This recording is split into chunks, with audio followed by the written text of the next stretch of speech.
আজকে তোমাদের সাথে শেয়ার করতে আসলাম নেল এক্সটেনশন কিভাবে করি, একদম কম টাইমে খুব তাড়াতাড়ি করে আমি কিভাবে করি।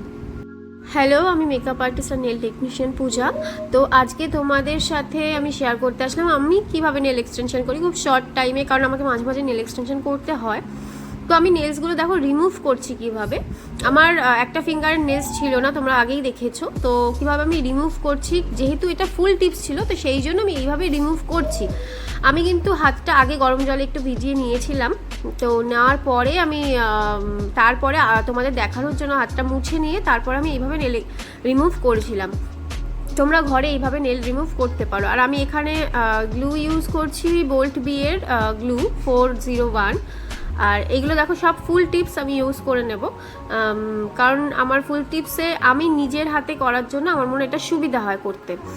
আর যেহেতু আমার বেসটা বললামই যে নেলসের বেস আমার কম, তো খুবই ছোট, তো সেই জন্য আমি ফুল টিপসটাই প্রেফার করে থাকি নিজের ফিঙ্গারে। আর দেখো একদম ছোট ছোট করে নেলস রেখেছি, অ্যালমন্ড শেপ করেছিলাম।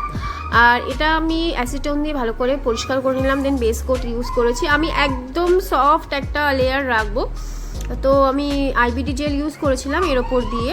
তোমরা চাইলে ডাইরেক্ট নেল পেইন্টও করতে পারো, আমি আইবিডি জেল ইউজ করে নিয়েছি কারণ নেলসগুলো যাতে একটু ন্যাচারাল লাগে, একটু শক্ত হয়। এরপরে আমি আবার ফাইলার দিয়ে এটাকে ভালো করে স্মুথ করে নিই, মানে যেগুলো এক্সেস প্রোডাক্ট থাকে সেগুলোকে আমি ঘষে নিয়ে এটাকে স্মুথ করি। অ্যান্ড দেন আমি একটা হোয়াইট কালারের নেল পেইন্ট ইউজ করি। এই কালারটা, এটা ঠিক হোয়াইট ছিল না, একটা অফ হোয়াইট শেড ছিল, আমার ভীষণ পছন্দ হয়েছে। তো তারপরে তো আমরা প্রসেস তো জানোই, ড্রাই করে নিতে হয়। অ্যান্ড এটা আমি টপ কোট লাগাচ্ছিলাম বাস। দেন আমি কিউটিক্যাল অয়েল ইউজ করে নিই, কারণ আর কিছু করার ছিল না আমার। তো এটা আমার ফাইনাল নেলসের লুক। তো তোমরা অবশ্যই জানিও কেমন হয়েছে। চলো দেখা হবে নেক্সট ভিডিওতে, বাই।